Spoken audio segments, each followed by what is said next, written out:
Hello students, पिछले video में हम लोग देखे थे कि सेल और उसके डिस्कवरी के बारे में कुछ जानकारी लिए थे। आज हम लोग सेल के शेप एंड साइज, दो ऐसी क्राइटेरिया है जिसके बारे में हम लोग जानेंगे, और दूसरा एक है कि सेल ऑर्गेनेल।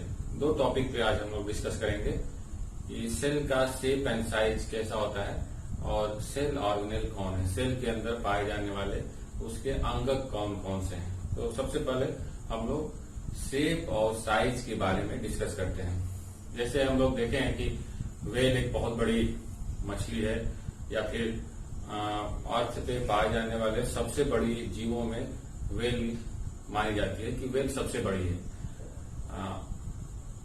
समुद्र में पाई जाती है। लैंड पे पाए जाने वाले जो एलिफेंट है, एलिफेंट सबसे बड़ी है।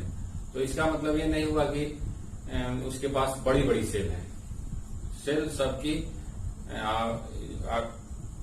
अगर यूनिसेलुलर ऑर्गेनिज्म है, एक कोशिकीय जीव है, तो उसका भी एक सेल उतना ही परफॉर्म करती है जितना व्हेल का एक सेल परफॉर्म करती है।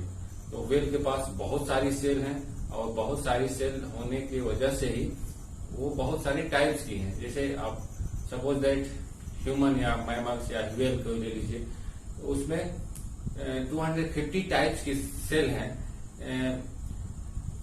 फंक्शन के बेस पे, अगर वो कार्य करने के बेस पे अगर डिवाइड किया जाए तो अप्रॉक्स 250 टाइप्स की सेल है। उसी तरह यूनिसेलुलर ऑर्गेनिज्म जो है उसके पास एक ही सेल है। तो सेल का साइज किसी एनिमल्स के बड़े होने और छोटे होने पे डिपेंड नहीं करता। सेल का साइज डिपेंड करता है कि वो सेल कौन सी काम करती है। अगर वो सेल का काम है कि मैसेज को एक प्लेस से, शरीर के एक प्लेस से दूसरे प्लेस पे ले जाना, तो वो वायर जैसा है, उसका शेप वायर जैसा है, क्योंकि वायर में इलेक्ट्रिसिटी जाती है एक प्लेस से दूसरे प्लेस पे। तो उसी तरह हमारे एनिमल्स की बॉडी में एक स्पेशल सेल है जो मैसेज को एक प्लेस से दूसरे प्लेस पे ले जाती है in the form of electricity. तो उसका कार्य है मैसेज को ट्रांसमिट करना। तो उसी तरह उस सेल का शेप भी है। तो अब जैसे रेड ब्लड सेल्स है, रेड ब्लड सेल्स का काम है कि ऑक्सीजन को कैरी करती है। तो उस ब्लड से में ज्यादा से ज्यादा ऑक्सीजन ट्रांसफर हो, या वो ज्यादा से ज्यादा अपने पास रख सके, उस हिसाब से इसका शेप है बाई कॉनकेव, राउंडेड। अप्रॉक्स आप समझ सकते हैं कि वो राउंडेड है, और अगर क्लोजली ऑब्जर्व किया जाए तो उसका शेप बाई कॉनकेव है। उसी तरह स्पर्म सेल को ट्रेवल करना है तो उसका इस तरह से वायर जैसा है। मसल सेल्स बोन्स से लगी होती हैं, तो इसका शेप है ये एक तरह से आपको थ्रेड जैसा, जो बोन से चिपकी रहती हैं, क्योंकि बोन में मूवमेंट्स की कैपेसिटी नहीं होती है, मसल्स में कैपेसिटी होती है, इसलिए वो हेल्प करती हैं बोन को मूव करने में।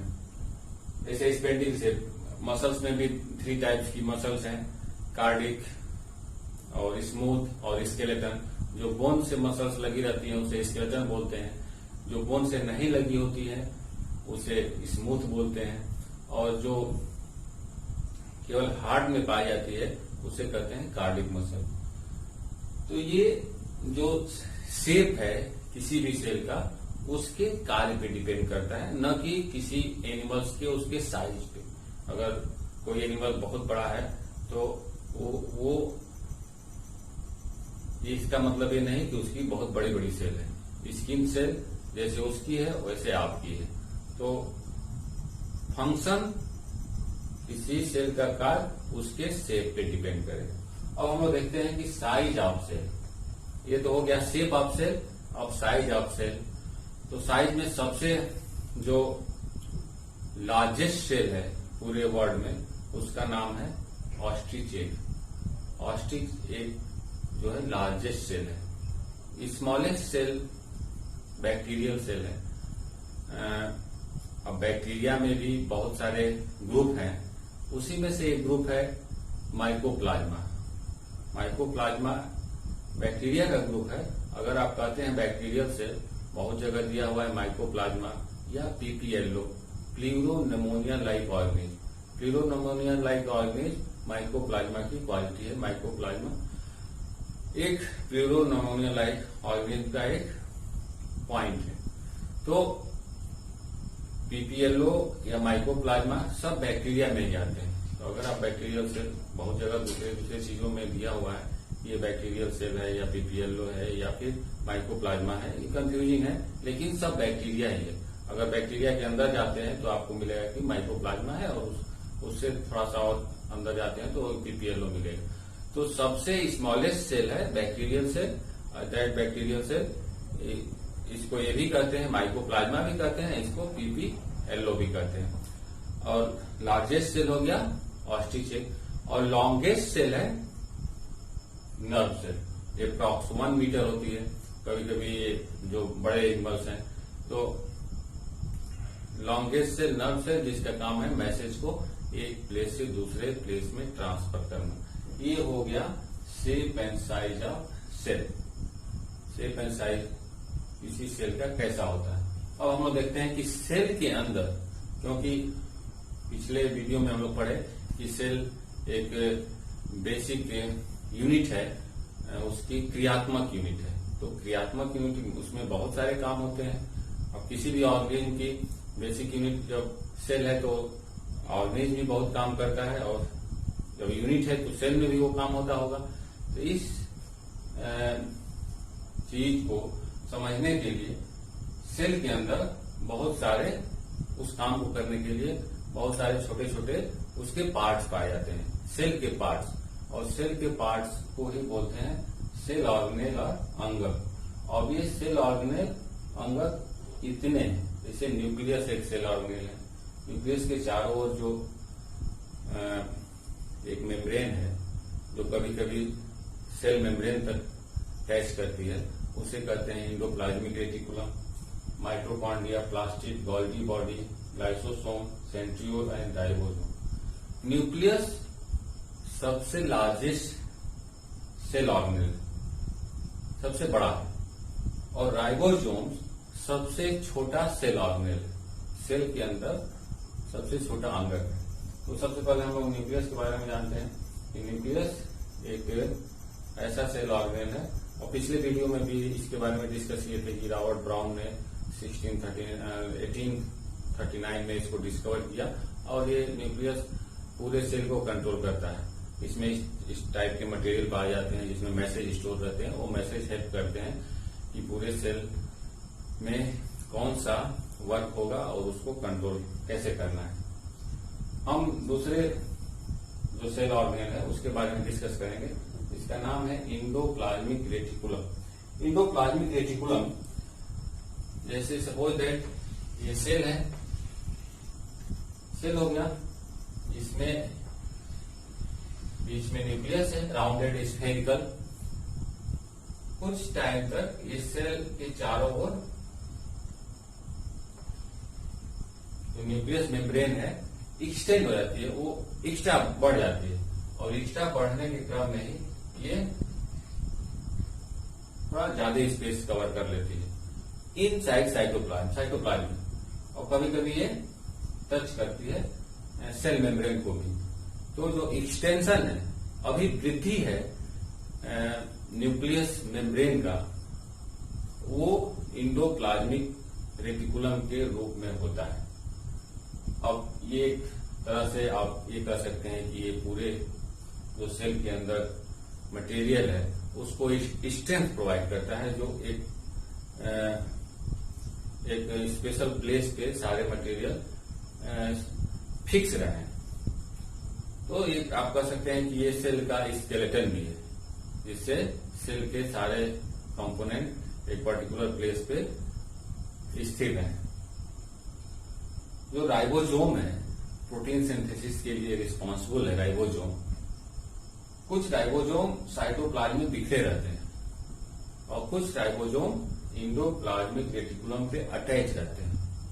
तो जहां पे राइबोसोम इंडोप्लाज्मिक रेटिकुलम पे अटैच रहता है उसको कहते हैं रफ इंडोप्लाज्मिक रेटिकुलम। सो इंडोप्लाज्मिक रेटिकुलम 2 टाइप्स का हो गया, एक तो रफ हो गया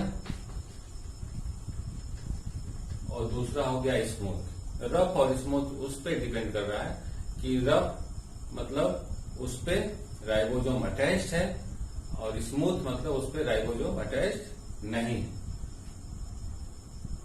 जहां पे रफ है वो प्रोटीन सिंथेसिस के लिए रिस्पॉन्सिबल है, वहां पे प्रोटीन सिंथेसिस जहां पे राइबोसोम है वहां पे ज्यादा होता है। और स्मूथ जहां है वो लिपिड के लिए इस रिस्पॉन्सिबल है। जैसे लिपिड मतलब फैट के लिए, फैट वहां पे बनता है। जैसे फैट बनने का बहुत सारे प्रोसीजर हैं। फैट कार्बोहाइड्रेट से बनता है या चेंज होता है। अब स्टेरॉयड भी एक फैट ही है। स्टेरॉयड आप लोग सुने ही होंगे कि कभी कभी किसी के हार्ट में ब्लॉकेज हो गया, ट्यूब में कुछ डिस्टर्बेंस आ गया तो वहां पे स्टेरॉयड जमा हो जाता है। और एक कोलेस्ट्रॉल कहते हैं उसे, तो कोलेस्ट्रॉल स्टेरॉइड का ही एक पार्ट है।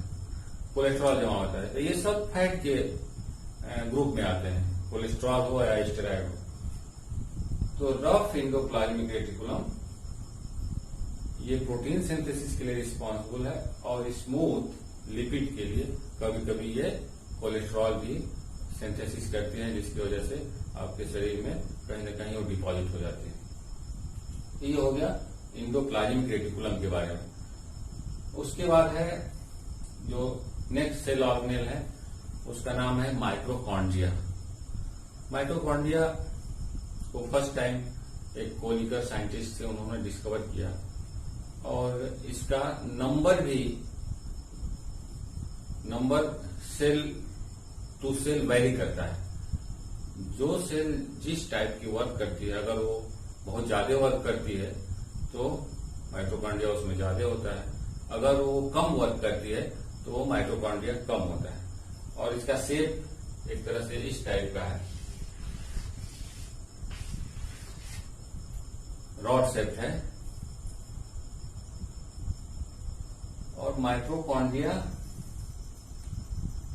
ये इसलिए स्पेशल है कि अभी आप सुने कि जहां पे ज्यादा वर्क है तो उसमें ज्यादा माइटोकॉन्ड्रिया होती है।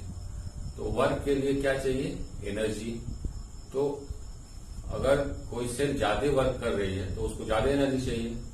तो माइटोकॉन्ड्रिया स्पेशलाइज होती है एनर्जी को प्रोड्यूस करने के लिए।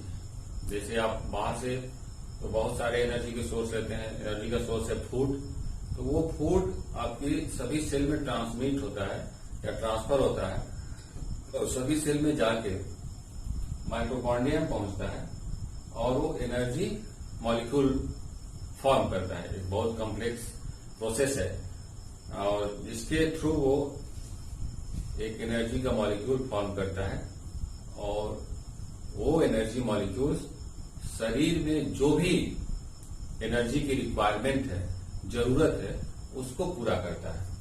तो माइटोकॉन्ड्रिया के इस कारण ही इसको कहते हैं पावर हाउस ऑफ सेल,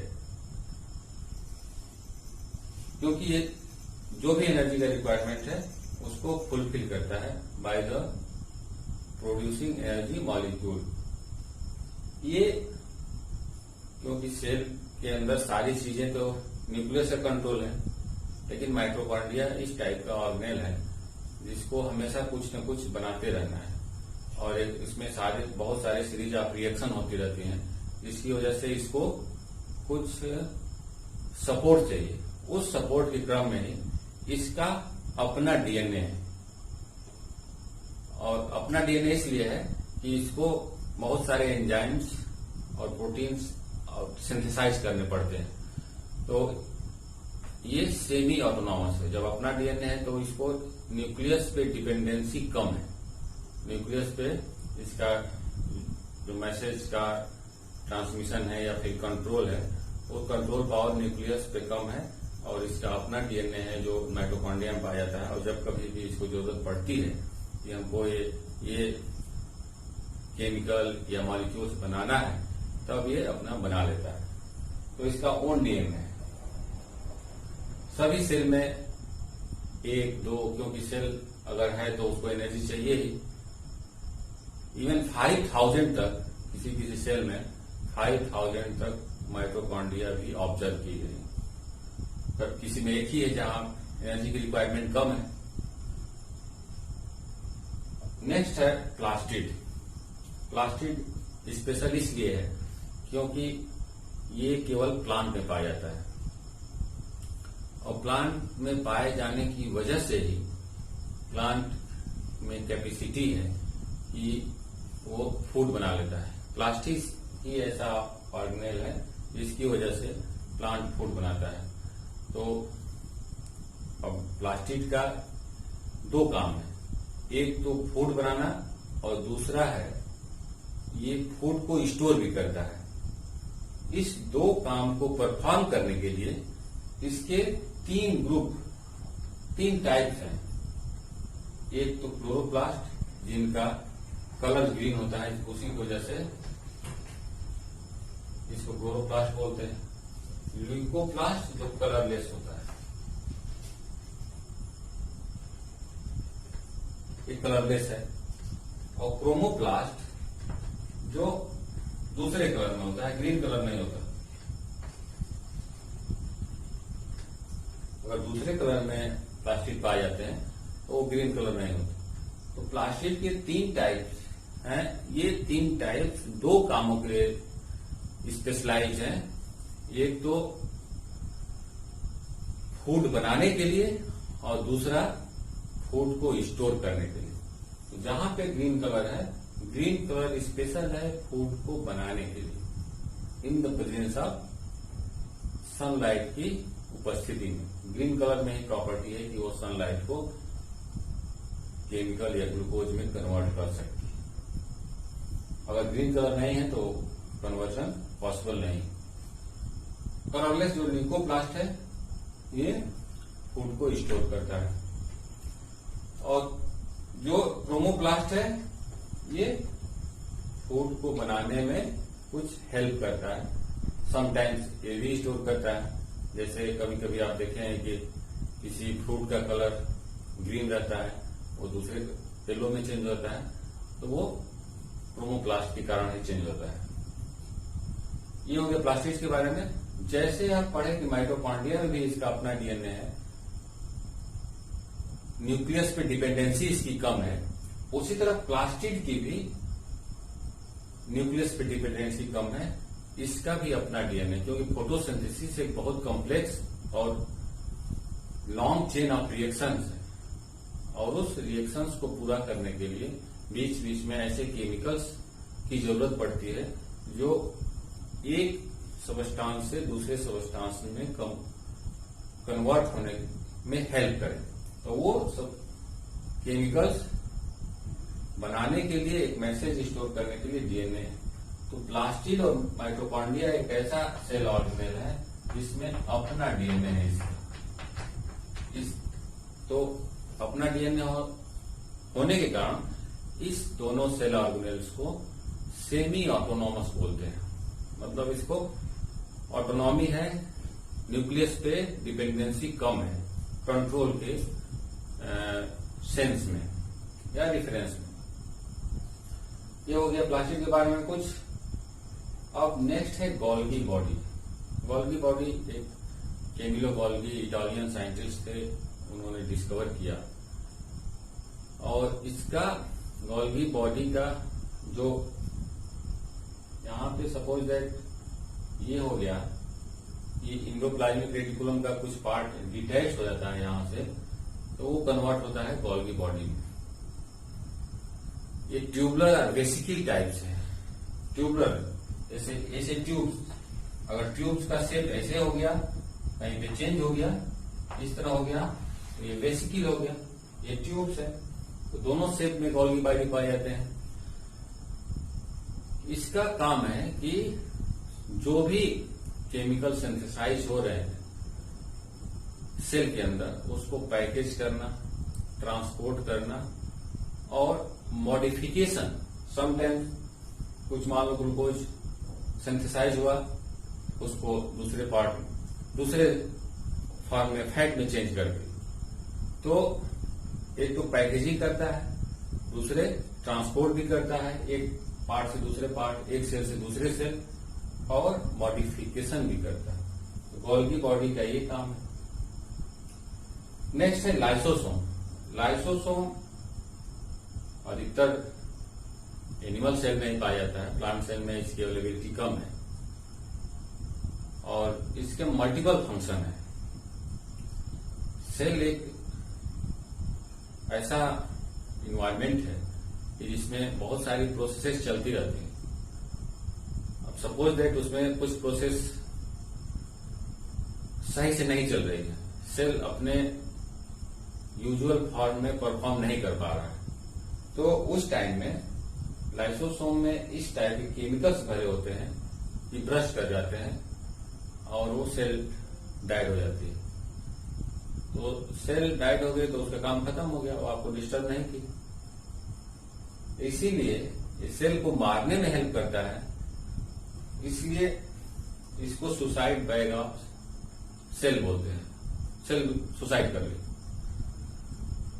कहीं कहीं कुछ ऐसे आपके बॉडी में लिक्विड है जिसमें लाइसोसोम ज्यादा पाए जाते हैं, जैसे टीयर्स है।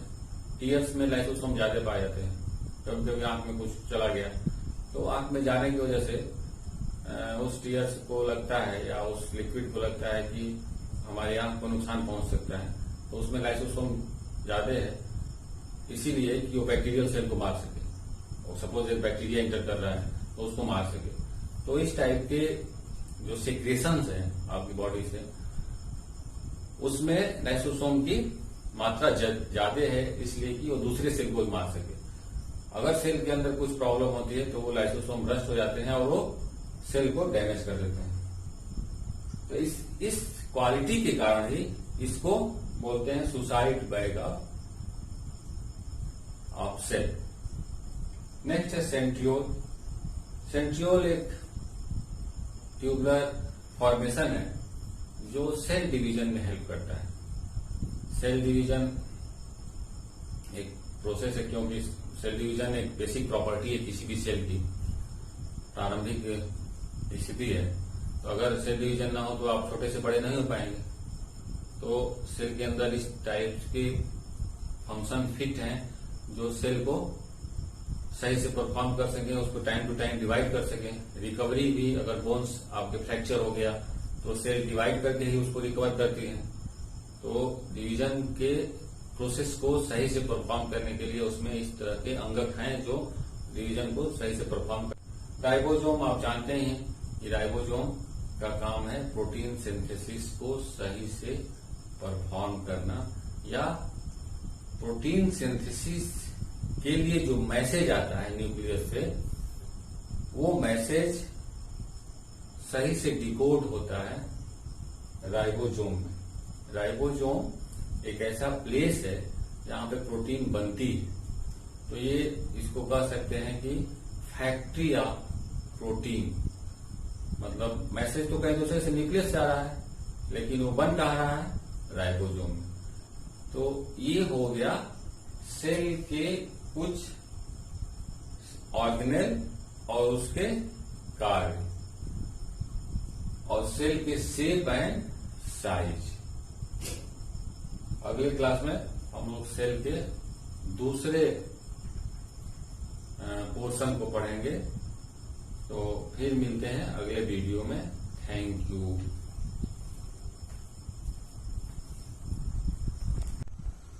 अब हम देखते हैं कि सेल के चैप्टर में क्रोमोसोम एक महत्वपूर्ण पॉइंट्स है जिसके बारे में जानते हैं। क्रोमोसोम एक्चुअली जब सेल डिवाइड होती है तो सेल के न्यूक्लियस के मटेरियल को एक सेल से दूसरे सेल में एक्यूरेट वे में ट्रांसफर करने के लिए वो सारा मटेरियल एक जगह एक रॉड लाइक फॉर्मेशन में कंडेंस हो जाता है। कंडेंस मतलब एकत्रित हो जाता है, और ये रॉड लाइक स्ट्रक्चर एकत्रित होके एक नंबर फॉर्म करता है। तो नंबर तो सेकेंडरी मैटर है। अगर ये सेल कभी डिवाइड करती है, क्योंकि डिवीजन, सेल का डिवीजन एक प्राइमरी कैरेक्टरिस्टिक है या उसका एक प्राथमिक विशेषता है किसी भी सेल की। तो क्योंकि सेल हमेशा डिवाइड या किसी में कम या ज्यादा, सेल की डिवीजन की प्रॉपर्टी किसी में कम रहती है, किसी में ज्यादा रहती है। तो जब भी सेल डिवाइड करती है तो न्यूक्लियस का मटेरियल वो कंडेंस हो जाता है और कंडेंस होके एक रॉड लाइक स्ट्रक्चर फॉर्म करता है। उस रॉड लाइक स्ट्रक्चर को बोलते हैं क्रोमोसोम। ये केवल जब सेल डिवाइड होती है तभी अपीयर होता है। अदरवाइज जो भी न्यूक्लियस का मटेरियल है वो क्रोमेटिन फाइबर के रूप में रहता है। तो एक दूसरी बात कि सारे ऑर्गेनिज्म में जो स्पीसीज हैं उसमें क्रोमोसोम का नंबर फिक्स रहता है। जैसे अब फिक्स नंबर हमेशा तो रहता नहीं है, जब सेल डिवाइड होती है तो उस समय क्रोमोसोम का नंबर फिक्स नंबर में अपीयर होता है। जैसे ह्यूमन में 47 है, मंकी में 42 है, माउस में 40 है, पोटैटो में 48 है, कॉर्न में 20 है, पी में 14 है। तो क्रोमोसोम एक ऐसा स्ट्रक्चर है जो केवल जब सेल डिवाइड होती है तभी अपीयर होता है। अदरवाइज सेल जब रेस्टिंग पोजीशन में होती है तो क्रोमोसोम क्रोमेटिन फाइबर के रूप में होता है। और क्रोमोसोम का अपीयरेंस, सेल का डिवीजन, दोनों एक समानांतर घटनाएं हैं। और क्रोमोसोम एक तरह से एक व्हीकल की तरह काम करता है, क्योंकि न्यूक्लियस कंट्रोलिंग सेंटर है। तो वो कंट्रोलिंग सेंटर के जितने मैसेजेज हैं वो एक सेल से दूसरे सेल में ट्रांसफर करना है। अदरवाइज जो नेक्स्ट सेल है जो डिवाइड होके बनेगी वो भी सही से परफॉर्म नहीं कर पाएगी, उसका मैसेज सही से नहीं हो पाएगा। तो क्रोमोसोम एक व्हीकल की तरह काम करता है, मतलब एक गाड़ी की तरह काम करता है कि न्यूक्लियस के सारे मटेरियल को जो प्रीवियस सेल है उससे जो नेक्स्ट सेल है उसमें पहुंचा दे। तो ये हो गया क्रोमोसोम के बारे में। और सेल पूरी जो अब हम लोग देखते हैं कि सेल को पूरे अर्थ पे सेल को कितने भागों में डिवाइड किया गया है। अर्थ पे पूरे सेल जितने हैं, अर्थ का सेल का इन्वायरमेंट है, उसको कितने भागों में डिवाइड किया गया है। तो न्यूक्लियस के प्रेजेंस या अब्सेंस के बेस पे, इसके बेसिस पे पूरे होल वर्ल्ड की सेल को दो भागों में डिवाइड किया गया है। एक है प्रोकैरियोटिक सेल और सेकेंड है यूकैरियोटिक सेल, पूरे होल वर्ल्ड की सेल को। और ये डिवीजन है न्यूक्लियस प्रेजेंट है या अब्सेंट है। तो प्रोकैरियोटिक सेल की भी कुछ विशेषताएं हैं। जैसे इसमें लिखा हुआ है pro means primitive, karyon means nucleus. जिस सेल में न्यूक्लियस अपने प्रिमिटिव फॉर्म में या प्रारंभिक फॉर्म में है उसे कहते हैं प्रोकैरियोटिक सेल। अब इसके एग्जांपल है bacteria and blue green algae. Bacteria और ब्लू ग्रीन एल्गी में प्रोकैरियोटिक सेल पाए जाते हैं, क्योंकि बैक्टीरिया भी एक सेल ही है। और ब्लू ग्रीन एल्गी या ब्लू ग्रीन एल्गी को साइनोबैक्टीरिया भी बोलते हैं। तो दोनों मिलके प्रोकैरियोटिक सेल के लिए इम्पोर्टेंट है। ये केवल दो ही में प्रोकैरियोटिक सेल पाई जाती है, बैक्टीरिया और ब्लू ग्रीन एल्गी में। अदरवाइज और दूसरी जितने भी सेल हैं बैक्टीरिया या ब्लू ग्रीन एल्गी के अलावा वो सब यूकैरियोटिक है। जैसे यूकैरियोटिक, जैसे यू मीन्स EU, जहां पे भी लिखा हुआ है इसका मतलब होता है ट्रू। Carrion means nucleus. तो ऐसी सेल जिसमें ट्रू न्यूक्लियस पाया जाए उसे कहते हैं यूकैरियोटिक। जिसे न्यूक्लियस का सेल के अंदर स्पेस क्लियर हो, मतलब प्रिमिटिव ना हो। आप कह सकते हैं कि संभावना ना हो कि ये न्यूक्लियस है नहीं है, एकदम क्लियर कट कोई स्पेस हो सेल के अंदर, वो न्यूक्लियस को डिफाइन करता हो। तो इस टाइप के सेल को यूकैरियोटिक सेल कहते हैं। यूकैरियोटिक और प्रोकैरियोटिक जो सेल है उसमें कुछ बेसिक डिफरेंसेज हैं।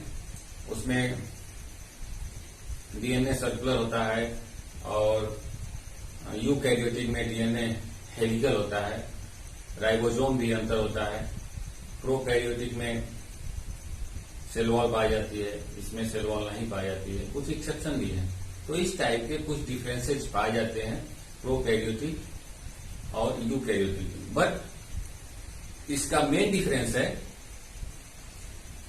इसमें न्यूक्लियस प्रोकैरियोटिक में न्यूक्लियस प्रिमिटिव होता है, प्रारंभिक होता है, न्यूक्लियस का कोई स्पेस या प्लेस नहीं होता सेल के अंदर, और यूकैरियोटिक में ट्रू न्यूक्लियस होता है।